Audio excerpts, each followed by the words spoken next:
It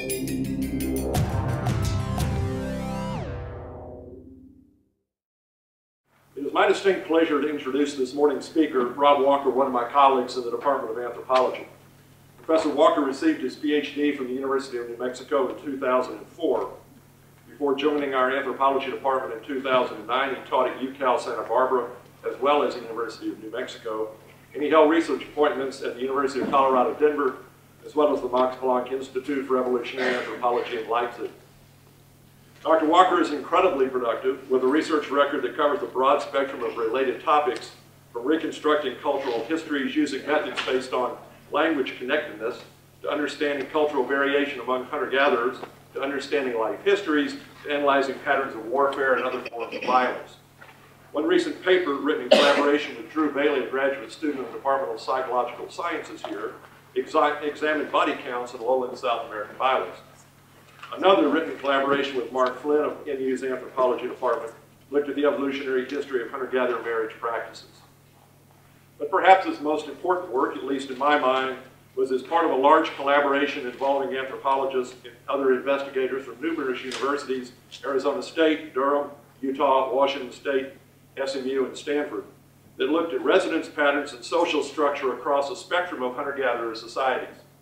That study, published in Science in 2011, is an excellent example of the kind of comparative work that underlies modern efforts to understand how and why humans do the things they do. That study also produced some rather intriguing results that called into question some deeply rooted notions about cooperation, kinship, and residence patterns. But instead of my standing here and telling you about them, why don't we let the guy who did a lot of the work tell you about them himself. Ladies and gentlemen, Dr. Rob Walker.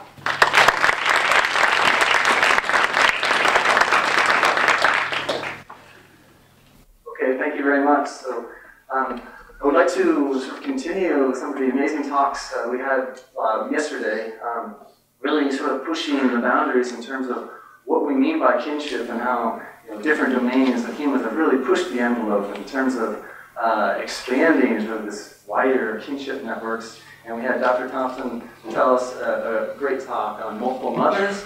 My talk is sort of the flip side from that, talking about multiple fathers, okay? So this belief in multiple fathers, I'll give you more of a definition in a second. I just want to start out with a map. So this belief in multiple fathers is globally quite rare, all right, but locally very common, at least in this part of the world, and that's lowland South America. Characterized by, we have 6 major language families, which I'll talk a little bit about. And we see this practice of multiple fathers showing up actually being the most common belief across most societies in lowland South America. And here are just some pictures to give you some feel for the geographic widespreadness of these different cultures that have this belief in multiple fathers. And in fact, all 4 of these across the top believe that every single child in society needs to have at least more than one father, right? And I want to talk especially about this group down here in Paraguay, the Ache. They don't believe that all kids have to have multiple fathers, but there's quite a large fraction that do. And we have really rich ethnographic information on the Ache. So here's the definition. Actually, we kind of get away from the words multiple fathers. The sort of lingo in anthropology is to talk about partible paternity, right? So that's this belief in conception that multiple men can be the co-genitors of one particular offspring, right? And so here's one really well-known example, the canela here in central Brazil, and just the schematic sort of how this is working, right? So we have a mother of offspring, and just to be clear, marriage, the institution of marriage is still alive and well in these societies, right? And so she will, for example, be married to this guy. Generally, he will be considered the primary father of the offspring. But if she is having sexual relationships with other men, for example, this guy down here, then they might be called a secondary father. So, and there is a sort of a logic to it in that sort of what's going into the mother is semen from different men, and the belief is this is accumulating within the woman and literally creating the offspring, right? And so it's interesting to think about, well, how the social dynamics working. For example, do these guys hate each other or not, right? Are they kin or not?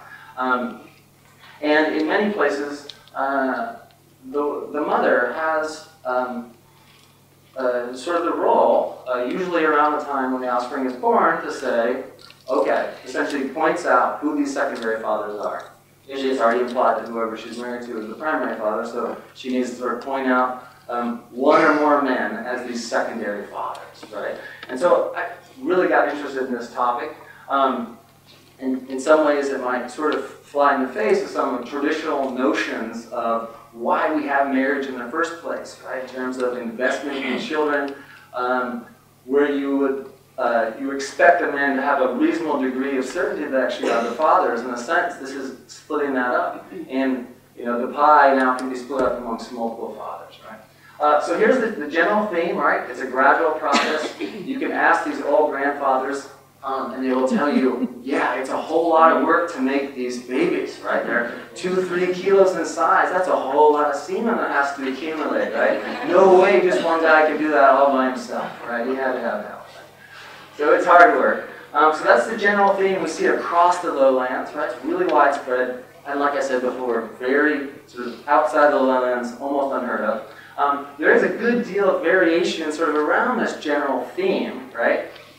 Do women really do anything or not? Are they just a sac, or are they contributing the blood? That's sort of a common theme that you see in the literature. When exactly the conception begins, right? This can be kind of hazy. It's not really all that obvious, right? So there's some variation in what people think on that. And these last three, I think, are the most interesting. So we see sort of the full range of, yeah, some people say, yeah, it's possible to have multiple fathers. There might not be a big sort of, pointing of the mother of who these other fathers are. It might just sort of be implied, and it doesn't really seem like these secondary fathers are doing much. From that, you also sort of get the other extreme where it seems like there's lots of expected cultural rules and norms about what these secondary fathers are expected to do in terms of at least some investment in the offspring, right? And that's sort of when it gets really interesting, when the recognition is strong, there's rules about it, and there is some level of investment going on, right? And I like this example. Anthropologically, is a really interesting topic that we see husbands going through generally some type of activity or food taboos around the time that their wife is later stages of pregnancy or sometimes right after birth. And in at least 7 places, these secondary fathers are also going through these taboos, right? And I think this is really interesting in the sense we have these secondary fathers that are sort of standing up and saying, okay, now I'm in a different state now. I am now sort of socially recognized as a secondary father of these offspring, right? So, to me, implying, right, there's some type of long-term relationship, right, potentially with these the secondary fathers and these secondary offspring, right? Okay, so, yeah, trying to be funny here. Who's down with OPP, right? Ostensibly, Partible paternity is going on here, right?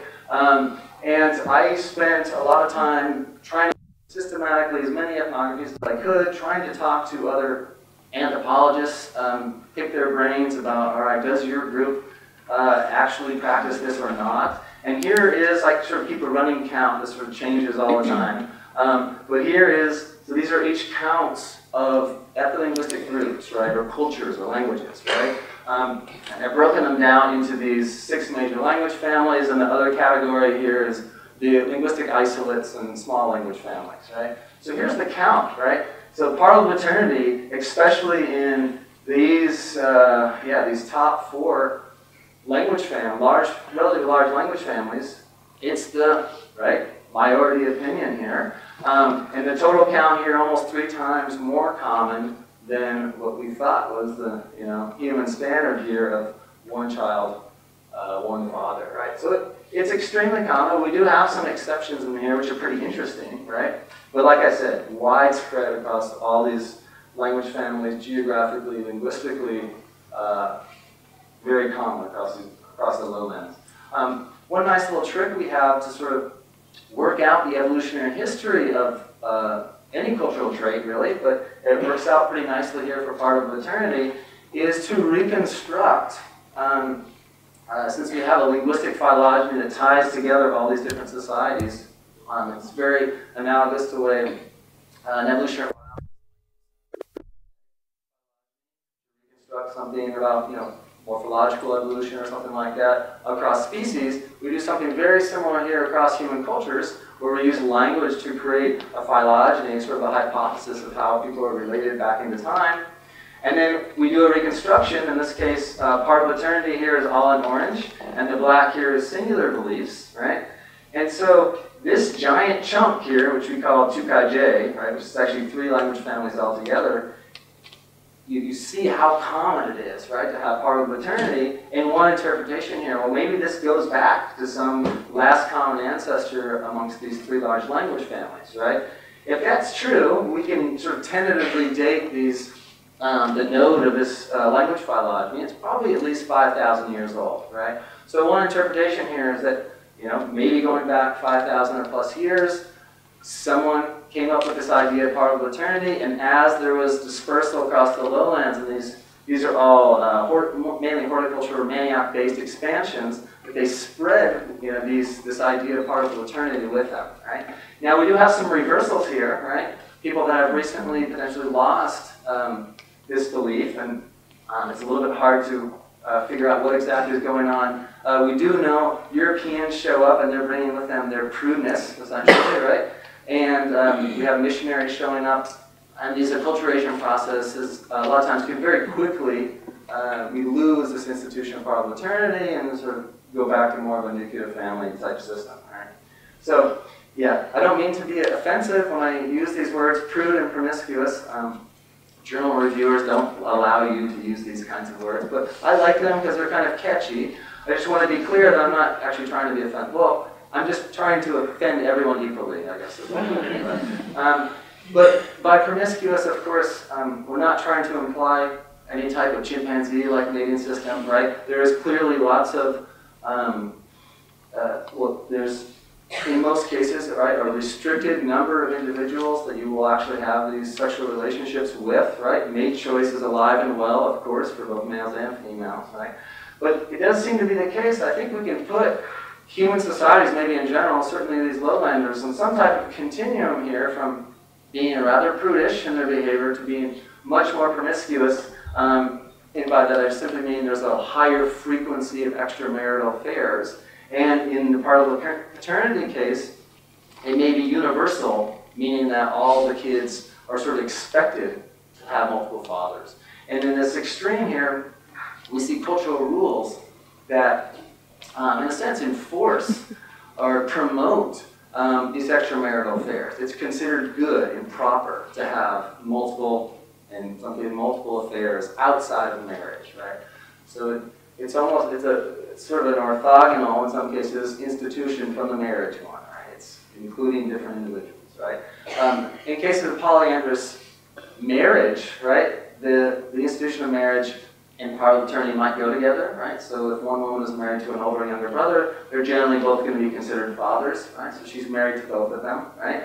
So in that case, they're parallel, but that's probably actually, I would say, the minority of cases. Generally, the lovers are, right, outside. They're married to someone else, right? So I think it's interesting to think about sort of the other traits that sort of go along with partible paternity. I spent a lot of time with the Maku as a graduate student, and there was just what you might consider the standard nuclear family is very important, kind of, one father, one child kind of society, right? And I also spent a good deal of time with the Ache, and they're sort of intermediate between the two here. So the Canela are sort of the extreme, where it's just every single kid needs to have multiple fathers, sometimes 5 or 6 or something like that. The Ache are kind of in between, and then we have some kids that only have one father, so kind of mixed. And here's the translation, the actual words here that people use for primary father, right? So father is apa, and then we have this here, literally the one who put it in, right? And then these secondary fathers are the ones who helped mix it, right? And that's a really kind of common lingo that we hear in other groups, right? There's this sort of some type of hierarchy, and that the primary are more important, secondary less so. The only exception I found so far is the Canela, where everyone's just called father, right? So there's actually no distinction between sort of primary or secondary. But I think that's a little bit unusual. They're really out on the far right there, right? And there are other examples of groups of people where part of paternity really is universal, okay? Which I think is really interesting to think about. Let me just go back to the phylogeny here. They're actually, if you look in here, wherever I say universal, there's, I think, a total of 5 through here. That's where, right, we've got sort of the cultural evolution that's pushed this towards all offspring are sort of expected to have multiple fathers. In other places, I put these weaks, right? So a weak part of the paternity society is essentially the idea is there, but you just don't really see much beyond that, right? So there's some cultural, it's a possibility essentially, but you don't really see any type of recognizable investment from these secondary fathers, right? Whereas in the universal cases, there's going to be some rules. Need to share meat. In some cases, may be involved in important ceremonies later in life, right? So there's at least some sort of culturally recognized outlet for what these secondary fathers are supposed to be doing, all right? So the Adawate case is interesting. We have these special friend ceremonies that tie males and females together, and the males that are tied together very commonly will also be co-fathers, right? So it's like BFF ceremonies, right? And then later sort of share paternity. We see again these, so all fathers are expected to do this special ritual around the time that their offspring are born, and they do it together, which is kind of interesting, right? They all drink this tea, and it's like now we are co-fathers together kind of thing, right? And here, the sort of expected ideal here is to have 2 or 3 fathers. Mehinako, another famous example, well documented that there's some exchange of fish and gifts at these actual sexual encounters. And what's interesting is the exchange goes both ways, right? So males are bringing something to the encounter, as are females. They exchange. There is sort of, you see in several different cases, some cases here where you see some inkling of sort of rules about, okay, yeah, it's okay to have multiple fathers, but if you could sort of take it too far, right, there might be sort of some consequences, right? This is kind of a logical one, right? There's too much semen, you might be more likely to have twins, but the baby's going to be too giant, right, or something like that, right? And then alligatoring, interesting examples of how aggressive some of these men can be in terms of trying to get access to their lovers, literally lying in the back, behind the houses, in the weeds, right? Looking, waiting for the husband to leave the house, and then as soon as he leaves, say he goes to the men's house in the middle of the village, then calling to his lover, and she comes out, right? And they have their encounter there, right behind the house, right? So this is a fairly aggressive system of encounters with your lover, right? Here, Waja, another example, very modal numbers of fathers here are 3, right? That's sort of expected. Everyone's talking about it, right? It's very public. There's just an expectation that this is how we do things, right? In a really pretty interesting marriage system, we have these oblique marriages, are sort of considered the best type of marriage, where women or girls actually at a really young age are expected to marry mother's brother, right? Who's generally going to be older, right? It's not quite as common as, say, cross-cousin marriage. We see cross-cousin marriage probably the most common. The next most common is actually this sort of oblique type marriage between mother's brother and sister's son. So all those examples of actually everyone I've been talking about so far are fairly strictly matrilocal, right? So that just means that when people get married, generally the women get to stay in their natal household, and some guy from the outside, he may be from the same village or a different village, but he's got to marry into this household with his in-laws, right? That's sort of actually the common pattern in South America. Here's one example. There's actually patrilocal residents. So this is the guys that get to stay in their natal, in this case, the longhouse here. And women then will be leaving their natal longhouse and coming to live with their in-laws. And so the Matisse example is really pretty interesting. We have these extramarital sex parties.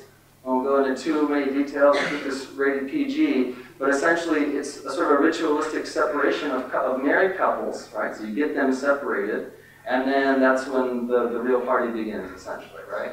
And we see this also in the Canelo. They have actually two versions. A few groups sort of have these ritualistic extramarital sex parties, which are pretty interesting.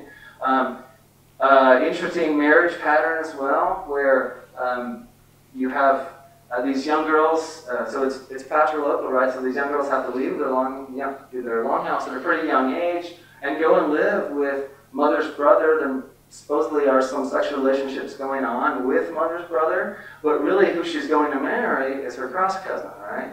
So this is, which is, right, mother's brother's son. And so this is an interesting case where you can actually have fathers and sons sharing paternity, right? So fathers and sons as co-fathers.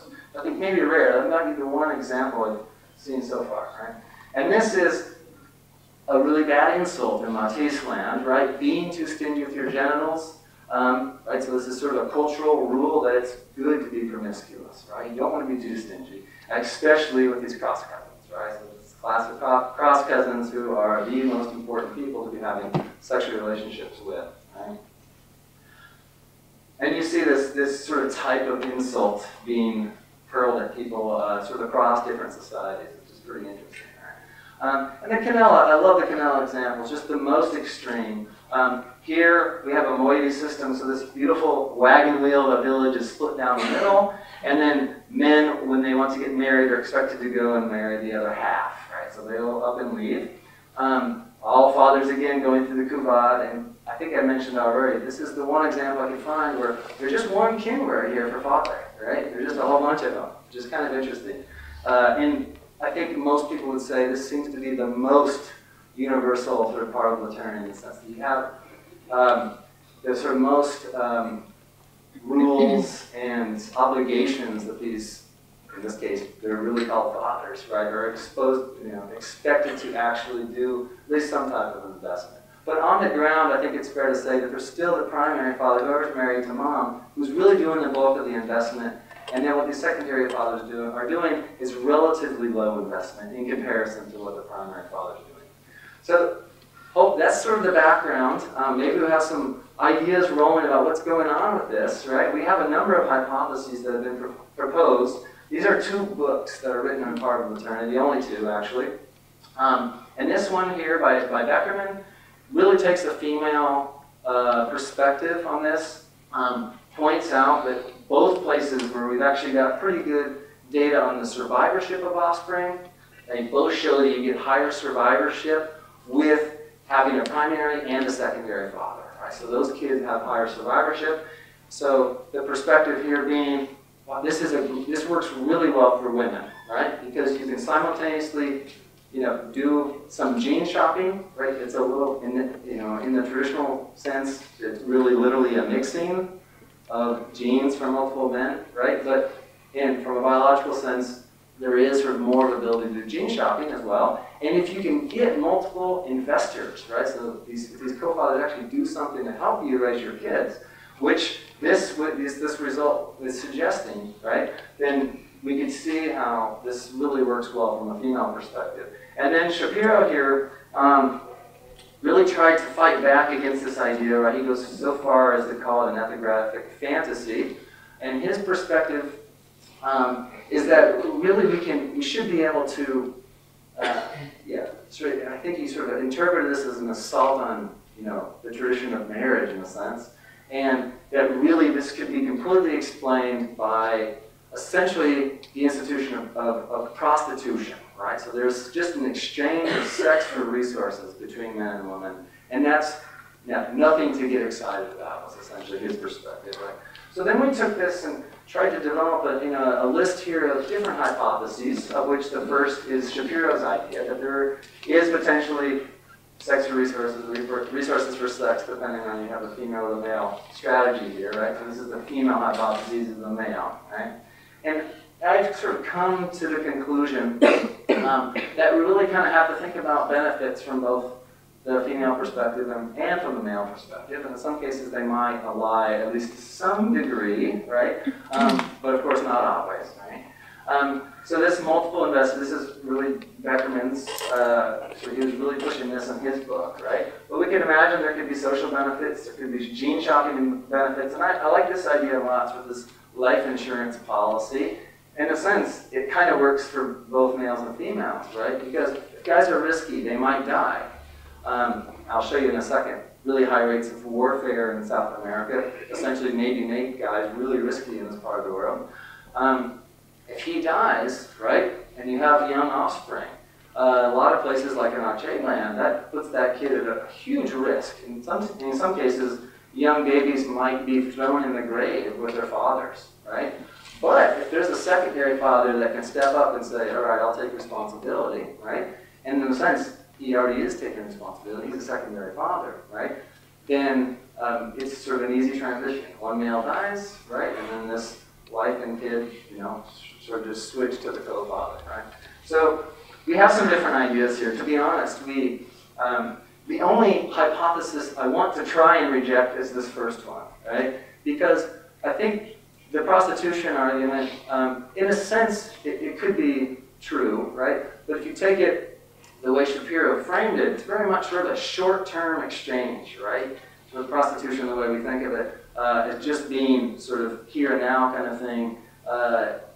And I think we have plenty of evidence, for example, these co-fathers going through the Kuvan, this higher survivorship of kids with secondary fathers, which would imply a longer-term social relationship between women and these lovers, right? And so, to me, right, this long-termness makes the prostitution argument sort of not satisfactory, right? But I think, yeah, Mark maybe would agree that we really sort of have thrown out these other ideas as pretty viable hypotheses.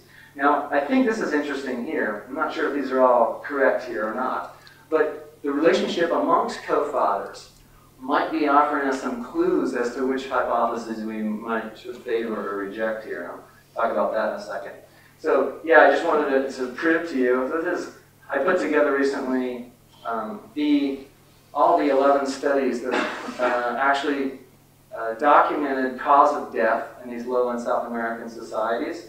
And I was primarily looking at, well, what % of these deaths are due to violence? And if we just take a rough average across these societies, it comes out to be about 30%, okay? So 30% of all deaths are coming from violence traditionally. At least most of these studies, right, we've got a lot of pre-contact in here, right? So more traditional. And so there's a lot of variance in there, right? It's a wide range. What varies much less is the % of the violent deaths that are occurring to males, right? That's, roughly right around 70%, right? So this is maybe speaking to the fact the guys in these traditional Amazonian societies are risky in the sense that they may die, right? And potentially a female sort of counter strategy to that is to hedge your bets with multiple males, right? With this co-father system. Okay, so I want to focus in a little bit on the Aceh. So the Aceh here on the border between Paraguay and Brazil, they have this really large reserve that they continue to go on these treks into the forest. And so the Aceh are a little bit different than most societies we've been talking about, in that the Aceh were traditionally hunters and gatherers up until the 1970s when they made contact with the outside world. And they're still going these little treks. We might have 30 some odd people, and every night you just make a little clearing in the forest. All these little hearths are really close to one another. It's nice, you can observe everything, right? And the next night, or they might stay here for a few days and then move on to a different camp. This is essentially their system before contact, right? And the Aceh, because we have sort of some diversity here, so this column here, you only have the primary father. Here you have one co-father, right? So 2 co-fathers. And here you have 2 or more co-fathers, right? And my professors have worked with the Aceh now for 40 some odd years, have a really rich database on the survivorship of kids of these different categories here, right? And notice that the survivorship is actually pretty good in the Aceh land, first of all, but it goes up, right, from 70% to 86% here if you have this added father, right? And this is primarily an effect of if fathers die when the offspring are young, then there's someone else that will just, take on that fatherly role. And interestingly, it sort of goes down. This actually is statistically significant. But this difference is, right? So this is what Beckerman was saying. It looks like this multiple investment hypothesis, or alternatively more of a life insurance policy, or both, right, could be explained in this result, right? We more recently looked at relatedness amongst these co-fathers, right? We're trying to get, are these, these co-fathers kind of getting along or not? The stories from La Diache were actually that they hated each other. That there was lots of, or some examples at least, of club fights sort of ensuing around jealousy, and so co-fathers would try and knock another co-father over the head. But actually, we kind of came around full circle, and now considering, well, the actual data here of all co-father pairs actually shows that on average, there is some tendency to have a kinship relationship amongst the co-fathers, right? That said, still of all co-father pairs, and there's several hundreds of them, 70% are unrelated, right? Potentially, these are the guys that are trying to hit each other over the head at club fights. Not too many differences here, but if you look over to the right, with cousin category, half-brothers, and full brothers, you see a pretty significant percentage here that do have these pretty close kin relationships, higher than you'd expect by chance. Right? So the gray bars here, if you just took two guys by chance out of the Ache population, and they would sort of follow this distribution. Right? So it looks like there is some kin bias. It's not terribly strong, right? But there is something going on here. And another really interesting database that we have is, so I showed you the picture of this foraging camp the Ache have, and we did interviews with the Ache, get them to remember who they were living with in these foraging camps even before contact, right? And so we do sort of special events like, you remember that time so-and-so got hit by lightning, or so-and-so got killed by a jaguar, and then get people to remember who they were living with in that camp at that time, right? And so you can get at a measure of co-residence, right? And then ask, okay, well, these co-fathers living with one another or not? And the answer is yes.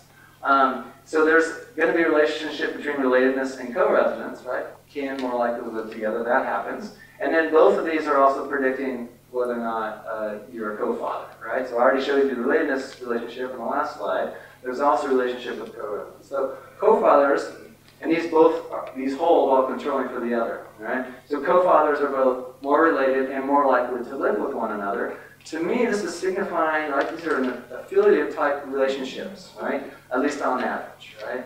Occasionally they're going to be antagonistic, but not always.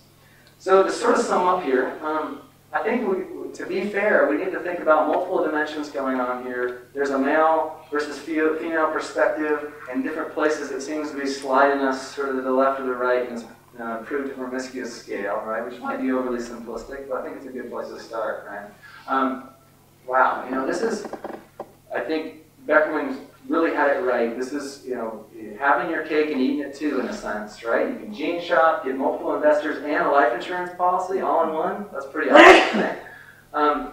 Now, from the male perspective, the fact that we're a lot of times seeing male friends, sometimes ceremonial or sometimes just friends, and brothers, and in that one case, the father-son relationships, to me, that's sort of pointing to, right, there's some affiliative relationships going on amongst these co-fathers, but not always. And that, our suspicion is that higher status males are sort of always trying to manipulate the system to the extent that they can, being maybe more attractive as lovers. And in a few cases, there's a little bit of data that points to that fact that higher status men generally tend to have more extramarital affairs, right? So in these, right, like I said, it sort of could be moving us to the right or the left here, right, in different situations.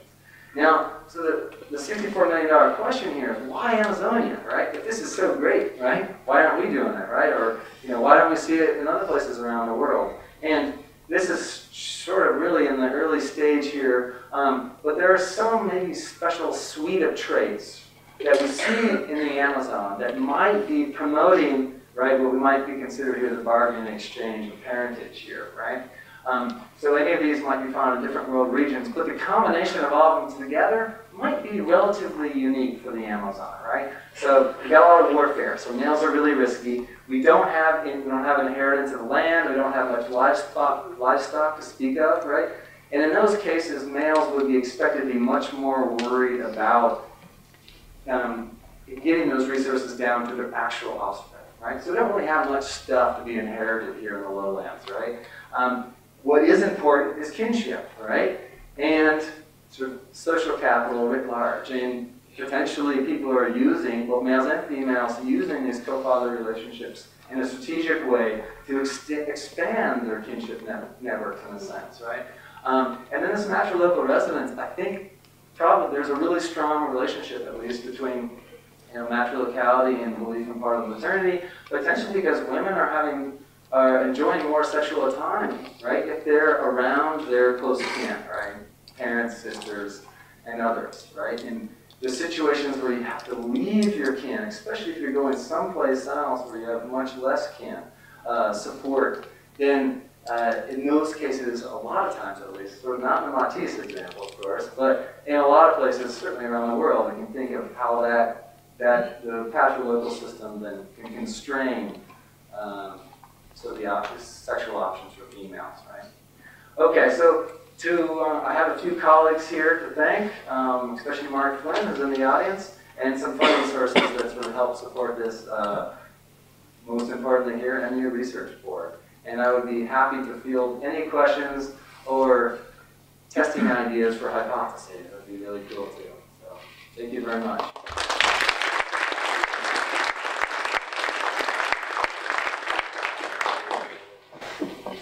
All right, so they want to get your questions on tape, so I'd like you to use a microphone. And to make that easier than me running around, I think we probably will, should form a line in the middle, but I'll start with you now once this comes on. There you go. You can sit or stand, whichever. Yeah, stand. You can stand if you want, yes. Oh, I know it's on. It's on now. You can stand. Is it ticking now? I think so. It should be if you're talking to it or taping it. Okay, I have several questions, Rob. First of all, I think it was a wonderful paper. But I have some quibbles with you. Quibbles? What is Maku? There must be 50 tribes of Maku in the Amazon basin. Well, I wrote a paper called El Human Maku. Right. And those Maku are not anywhere near yours. No. Yeah, so that's the Maku, right? This is the Maku. Oh. I think it's a derogatory name. It is, yeah, no, very much so. Yeah, the names themselves, this particular subgroup of the Maku are the Nadab, which are down right off the Rio Negro, but to the south, right? And there's actually 5 or 6 subgroups of these Maku, right? Including the Nukak, who are on the Colombian side, right? And so this is just a word that people are generally tend to be more familiar with, but yeah, it is derogatory. It basically means short hunter-gatherer. Yes. It means howler monkey. Howler monkey, okay. The next question, and the quibble gets a little more serious. Mm-hmm. First of all, I always have the impression that when Kim and Magdi are not with the Ache, they're living at some mission or some settlement, and they only resume their hunting and gathering practices when Kim and Magdi are with. So the question I have is, to what extent does this observer effect contaminate the results of Magdi and Kim are giving? I'm sure that early in their field research, their evidence was very plausible, but is there a continuing so that's true. of validity? So starting in the 70s, right, we have the settlement of the Ache in a bunch of different, what are called reservations, or these are settled villages, right? And then, so even today, right, they'll continue to go off on these treks, and there are going to be some big differences on these sort of recent, since then. These treks, a lot of times will leave your young kids behind, for example, or it becomes more of a hunting party, whereas before, sort of everyone had to go, right? So there's those differences, but in these data that I showed you, it shouldn't make any difference, because the co-residence data we're using are these interviews with people, those contacts. But what co-residence was like back in the past in these events, like I was saying, jaguar attack or lightning strike. I use the same technique. So yeah, I think that maybe obviates that problem. And the genealogy is what it is. The co-residence is pre-contact. The co-fathers, I mean, that system basically broke down soon after contact, right? With, missionaries and showing, the outside world, sort of got rid of that. And so all the who were co-fathers is all interviewing people about, back before contact, right? So. Well, I'm struck with how different Ache look when they're hunting and gathering. Sure. They all have the clothes on. fully clothed, right? Look, I was a lot of times there in the cold season. So Ache land is quite cold. It'll actually freeze some nights of the year. This is a night where it got down below 0, right? So it's really cold, and they sleep right on the ground, right? So of course, pre-contact, they would be surviving this without any clothes on whatsoever, right? But of course, once you get access to clothes, it's a lot nicer. And finally, I like the suggestion you made earlier in the paper. You're more likely to find partible paternity in cases of polyandrous marriage. Yeah. The Yanomama are very sexually aware and jealous of their wives, and they do an awful lot of meat guarding. A man will not let his wife be alone for more than 15 minutes without suspecting that she's having an affair with somebody else. So he drags her to the garden and makes sure she's with him on short hunting trips until she's pregnant. Then the meat guarding test. We do actually have a microphone now. Oh, great. We have people So, Rachel. Actually, form a line. They just put it up. Okay, yeah, so if you guys like to. that get recorded? It is. Yeah, we got you on the mic here. Thanks, really interesting talk. It sounds like you have a lot of data on sex on the one hand and on violence on the other. What did you see in terms of what we think of as sexual violence, right? Like gang rape, for example. You've got a lot of men with one woman, but it sounded like you were talking in terms of female autonomy and kind of going off separately with these men. Did you see a lot of more of this other sort of thing, sort of sex as violence, or not so much? Yeah, it's one of those topics that we probably haven't. It's difficult to quantify, right? But I notice I put it in here because, at least anecdotally, reading through this stuff, I was under the impression that in these, potentially Knapp's description of the Yanomama, I'm not sure where we put them exactly, but they have a little bit of partible paternity, so maybe somewhere in here, so part way. But this, when you have sort of more constrained options, right, from the female's perspective in terms of who you can have relationships with. One way that the males are trying to enforce that, right, is the threat of violence, right? And so I would expect it to be more common here. Now that said, in at least a few cases in the ethnographic record, even groups like the Canela, actually, where it's sort of expected to be promiscuous, there was one example in the ethnography where one young woman she basically just wanted to have one boyfriend. And the older men were really upset about that. And just got together and actually gang raped her. And the idea was that they're actually sort of trying to enforce the promiscuity, right? And so that makes me a little bit nervous about what, you can actually have this violence occurring, at both ends of the spectrum. But I think on average, it's going to be less here, right? So, for example, the Ache, sort of violence happens. There are wife beatings. Actually, just a few years ago, one of the ladies was killed. It occurs, but you get the impression that the more important part of paternity becomes, that it just becomes almost ridiculous for these guys to try and be jealous, right? Or at least the cultural rules are sort of set up to keep, these violent outrages of jealousy in check, at least to some degree. Right? And I guess rape as a consequence of warfare too. Like you hear about rape. Yeah. Right. Yeah, in some way that's sort of a different system, because just going back to the warfare table here. Yeah, most of these groups are practicing, right? some type of warfare, except for the Chimane, but all these groups, right? This is sort of an active warfare type situations. And wife capture is a really big part of this system. And along with that comes, or can come, the raping of captive women, right? So, yeah, I think it was definitely part of the story. Right? And that might be relatively independent of whether or not you have part of the paternity. That's sort of like, that's almost a different domain in my mind. I take it that with the promiscuous groups, there might be primary fathers who are lovers of other women. It seems like you could get... Primary fathers are lovers? Yeah. Or other women. So it seems like you could get into a very complex set of responsibilities. Yeah, it can get complicated. And actually, I have a third word that I left out, kind of confusing.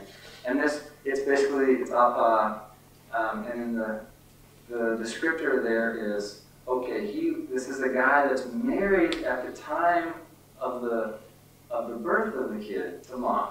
But it's a recent marriage. And so there's the thought that he really didn't do the full primary, right? He wasn't there enough to actually be considered the majority father, right? So he gets a special term. And on the ground, he a lot of times seems like he takes on the role of a social father as the primary father, right? Because he's married to mom when the kid's born, right? But actually, he's almost certainly not the father, right? But we don't really know, right? Because we can't do paternity testing, right? But yeah, there are lots of complications, you know. And a lot of most interesting thing to me is this negotiation of, you know, what really should the secondary fathers be doing? Does the primary father want to try and elicit more support from secondary fathers or not, right? Some occasions where guys say, no, I'm not a secondary father. I don't want to be part of this responsibility, right? So we see this bargaining, right? And so, But apparently it all works. it works. Maybe. Yeah, I can. Or not. So, hi, sort of going along with her question. With the women, how do the interactions happen with them in the fact that primary father is married to somebody else? The woman, you know, loses her primary father. Let me rephrase that. So a lover is married to somebody else. A woman's primary father dies. How do they, you know, if he says, yeah, I'll, you know, the lover steps up and says, yes, I'll take care of you as well. How does that strain the relationship, or does it strain the relationship between the two women who have children from this gentleman? Exactly. It can. I mean, there are a few options. She may then agree to a polygamous marriage, right? Or she could be taken on as a second wife. In some cases, we know of examples of this happening. She may try and steal the lover, right, away. And then we know that also happens, right? So again, this is kind of someone dies, it opens up this realm of negotiation, right? People jockeying, I think, to make the system work in their favor, right? But I think having this sort of socially recognized bond probably helps, right? In general, this widow, right? She now has a few more options than she would normally have in another place where, you know, okay, all your eggs in all in one basket, and they're all gone now, basically, right? You got eggs in multiple baskets, potentially. But she may continue as a widow, right? I can think of some examples where that happens too, right? So it really is going to depend on a lot of factors, right? We got multiple players here, right? So, interesting question. Yeah. So one more question? And these are two just hopefully easy questions. One is, can men enact multiple father levels at the same time?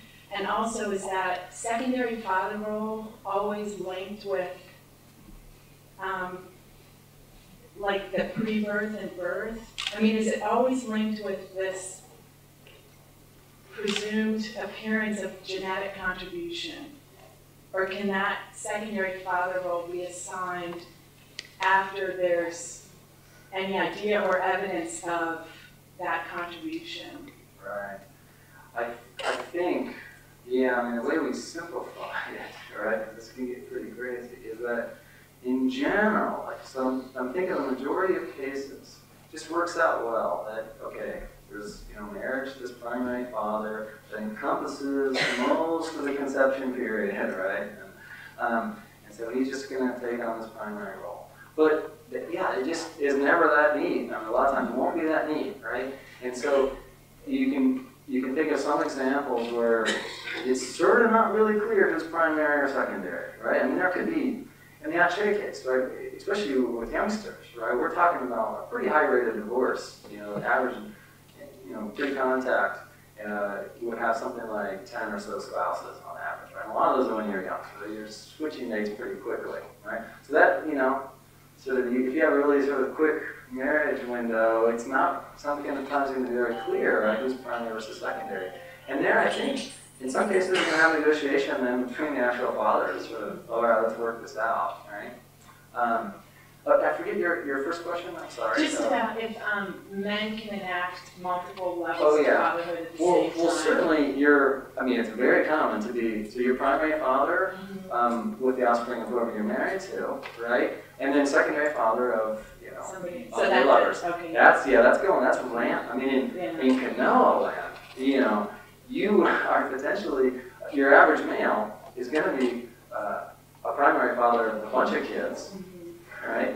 And then potentially a secondary father for, who knows? I think the average is something like 5. And then the maximum could be 10 plus, right?